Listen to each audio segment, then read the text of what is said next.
안녕하세요. 사연을 부탁해입니다. 오늘의 사연을 소개하겠습니다. 시아버님께서 돌아가신 뒤 가족들이 한자리에 모였고 큰 아주버님이 말을 꺼냈어요. 이제 부모님이 돌아가셨으니 집안에서 우리 역할이 많이 커진 것 같구나. 그러니 다들 내 말을 잘 들어줬으면 좋겠구나. 그래서 말인데 우선은 아버지 유언장 때문에 이렇게 모이라고 했다. 그냥 아버지가 남긴 유언장대로 하면 되는 거 아닌가요? 아버지가 공평하게 작성하신 것 같던데요. 셋째인 남편이 이상하다는 듯이 말했어요. 그렇긴 한데 아버지 생각은 좀 다르지 않았을까 해서 말이다. 그게 무슨 말이에요? 제 생각에는 그냥 유언장대로 하는 게 나을 것 같습니다. 아버지께서 다 생각하고 하신 건데 그걸 왜 바꾸겠다는 건지 이해할 수가 없습니다. 작은 형도 뭐라고 말 좀 하세요. 아버지가 하라는 대로 하는 게 맞는 거잖아요? 그리고 떡집은 그동안 제가 아버지와 함께 운영했던 거라 제가 운영하는 게 맞는 것 같고요. 남편이 작은 아주버님을 바라보고 있었는데요. 네 말이 틀린 말은 아닌데 그래도 이제는 형님이 이 집안을 이끌어가야 하는 사람이니까 형님 말에 따르는 게 좋을 것 같긴 해. 아버지도 그런 생각으로 유언장을 작성하신 게 아닌가 싶기도 하고 말이야. 작은 아주버님이 어렵게 한마디 한마디를 하고는 눈치를 보고 있었습니다. 그 말에 남편이 불만인 듯 가족들을 바라봤고요. 그럼 유언장이라는 게 왜 있는 겁니까? 아마도 제가 보기엔 큰아버지 가족들이 재산 때문에 그 난리를 치는 거 보고 아버지가 나름 준비를 잘 하신 것 같은데 우린 그냥 아버지 유언장대로 하면 될 것 같습니다. 남편이 확실히 하고자 가족들에게 말을 하고 있었는데요. 가족들이 어쩔 줄을 몰라 하고 있었습니다. 그 순간 저 또한 많이 혼란스러울 수밖에 없었는데요. 그렇잖아요. 시아버님께서 엄연히 유언장을 작성해 놓고 변호사 공증까지 받은 와중에 가족들이 왜 왈가왈부를 하는 것인지 이해가 되지 않았어요.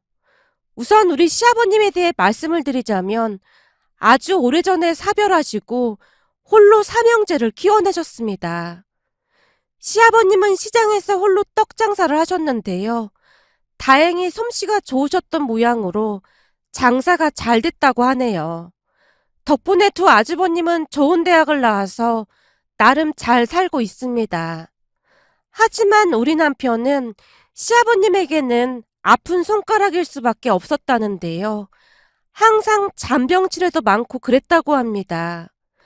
그러다 보니 병원에 입원한 날도 많았고 공부를 잘 하지도 못했다네요. 거기다 형들과 나이 차이도 많이 나서 시아버님은 항상 남편을 안쓰럽게 생각하곤 했습니다.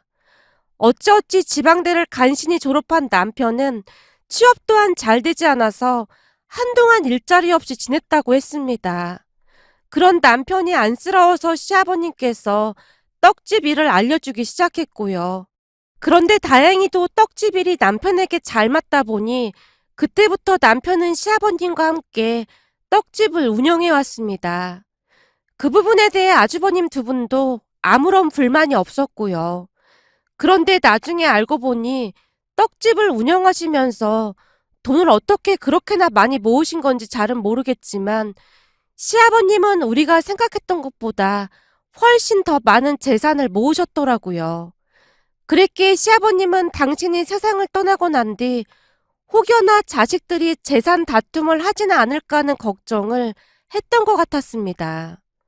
시아버님이 남기신 유언장에서 그 고뇌가 고스란히 느껴졌으니까요.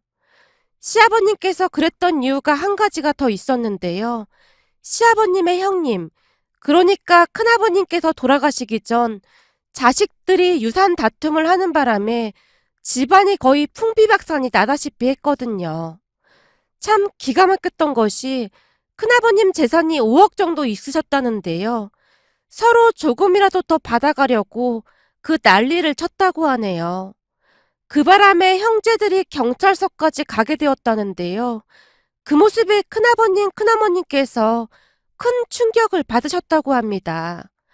어느 날 큰아버님께서 시아버님께 눈물로 호소를 하셨거든요.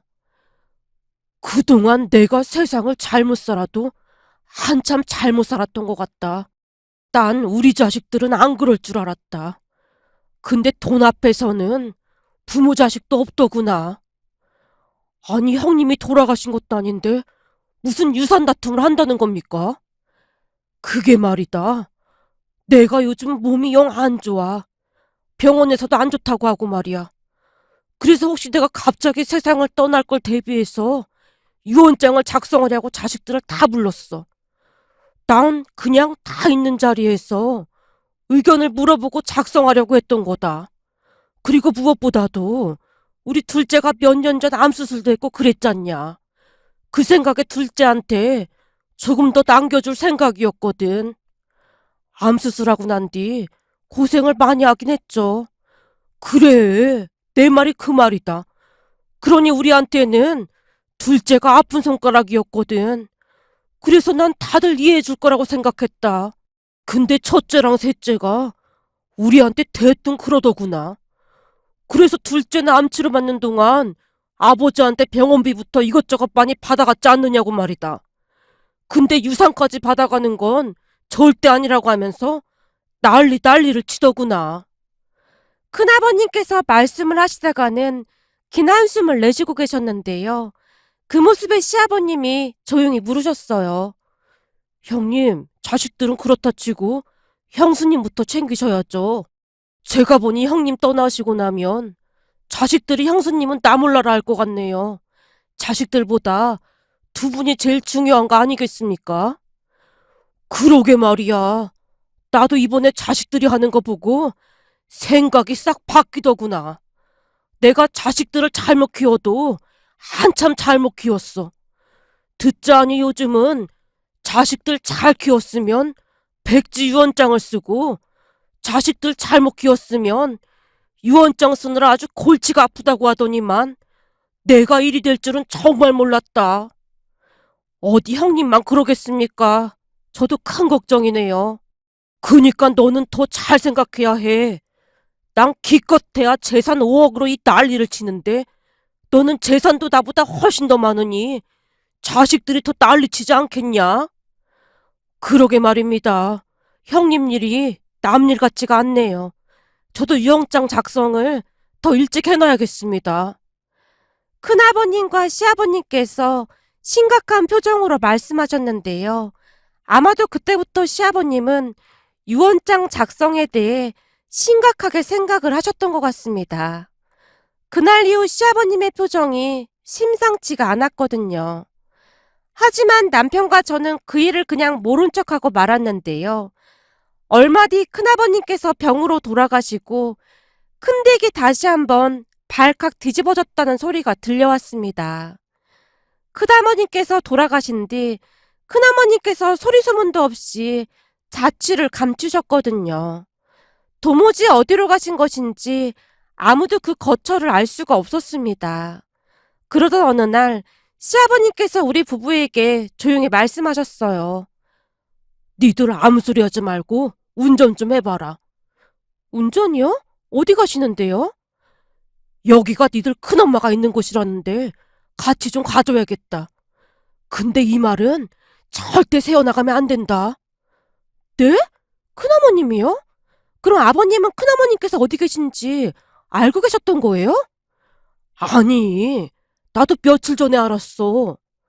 라며 시아버님께서 그때 일에 대해 말씀을 해주셨는데요. 그날도 역시 시아버님께서 떡집에서 일을 하고 계셨다는데요. 한 스님이 떡집으로 들어와서는 떡을 하나 사는 듯 하더니만 시아버님께 조용히 종이 한 장을 남기고는 유유히 사라졌다고 하네요. 처음에는 무슨 일인가 싶어 시아버님께서 가만히 종이를 확인해 봤다는데요. 큰어머니께서 아무한테도 말하지 말고 그 주소로 오라고 했답니다. 그렇게 알게 된 사실인데요. 큰어머님께서는 홀로 절에 들어가셔서 거기서 지내고 계셨어요. 그날 절로 찾아간 우리에게 큰어머님께서 말씀하셨거든요. 그 사람이 떠나면서 모든 재산을 나한테 남겼어요. 아마도 자식들한테 질릴 대로 질려서 그런 거겠지요. 우리 남편이 제게 남긴 말이 있는데 남은 재산 가지고 당신이 하고 싶은 거 다 하고 먹고 싶은 거 실컷 먹고 그러고 살다 와 라고 적혀 있더라고요. 그거를 읽는데 어찌나 눈물이 났는지 모르겠더라고요. 우리는 평생을 자식들 키우면서 살았는데 그런 자식들이 우리한테 어떻게 이럴 수가 있는 것인지 충격이 이만저만이 아니었어요. 나도 이제는 자식들한테 미련도 없고 그렇네요. 평생 여기 절에서 살다 갈까 합니다. 비록 얼마 되지 않는 돈이긴 하지만 이건 좋은 일에 쓸까 합니다. 자식들도 똑바로 못 키웠는데 평생 속죄하면서 살 생각입니다. 큰어머님의 눈에 후회와 회한이 가득해 보였습니다. 그렇게 큰어머님은 지금도 절에서 살고 계신답니다. 아마도 그랬기에 시아버님께서는 당신이 떠나고 난 뒤 자식들이 재산으로 인한 다툼을 벌이지 않도록 미리 유언장을 남기신 듯 했습니다. 하지만 장례식이 끝난 다음 큰 아주버님이 가족들을 다 모아놓고는 유언장과 다른 내용으로 유산을 배분하겠다고 하자 남편이 말도 안 되는 얘기라며 거부를 했던 것이고요. 시아버님이 남기신 재산은 우리가 생각했던 것보다 훨씬 더 많았습니다. 무려 20억 원이 넘는 돈을 유산으로 남기셨거든요. 시아버님이 돌아가시고 얼마 뒤 큰댁 형님이 우리 떡집으로 득달같이 쫓아왔는데요. 우리가 듣자하니 작은아버님께서 남기신 재산이 그렇게 어마어마하다며? 세상에나 떡집을 해서 무슨 돈을 그렇게나 많이 모으셨대? 그럼 동선에는 얼마나 받을 수 있는 거야? 알아는 봤어? 글쎄요. 근데 아버님 돌아가신 지 얼마나 됐다고 그런 말씀을 하세요? 이렇게 순진에 빠져서는 그러다 그 많은 재산 다 빼앗기면 어쩌려고 그래? 그렇지 않아도 아버님 돌아가셔서 다들 심란해하고 있는데 왜 오셔서 사람 속을 긁어놓는 거예요? 쓸데없는 소리 하지 마시고 그만 돌아가세요. 저희 가족들은 유산 가지고 그럴 분들이 아니거든요. 이 사람아, 원래가 돈 앞에서는 부모 형제도 없는 거야. 무슨 말인지 알겠어? 그렇게 넋 놓고 있다가 그냥 당한다니까. 그러니까 정신 바짝 차려. 우리는 꼴랑 얼마 되지도 않은 유산 때문에 그 난리가 났었다 그 말이야. 근데 20억씩이나 되는데 난리도 아닐 거 아니야. 그때까지도 정신을 못 차린 모양으로 큰댁 형님이 한참 동안을 떠들다 돌아갔습니다. 그 모습이 어찌나 추악해 보였는지 모르겠네요. 그렇게 시간이 얼마나 지났을까요? 큰아주버님께서 다들 모이라고 해서 한자리에 모이게 되었는데요. 그날 우리도 유산 때문에 또 다른 문제가 발생하게 될 줄 누가 알았겠습니까? 저는 그저 옆에서 입을 꾹 다물고 있을 뿐이었지만 아주버님과 남편이 한치의 양보도 없이 말다툼을 하고 있었어요. 형님, 아버지가 다 알아서 유언장까지 남긴 마당에 왜 형님 맘대로 하겠다는 겁니까? 내가 유언장을 봤는데 아버지 속마음을 읽어서 그런 거다. 됐습니다. 괜히 시끄럽게 하지 말고 그냥 아버지가 하라는 대로 합시다. 어떻게 된 게 동생이란 것들이 형 말을 한 번을 안 들어주는 거냐? 암튼 싸가지들을 밥 말아먹었어.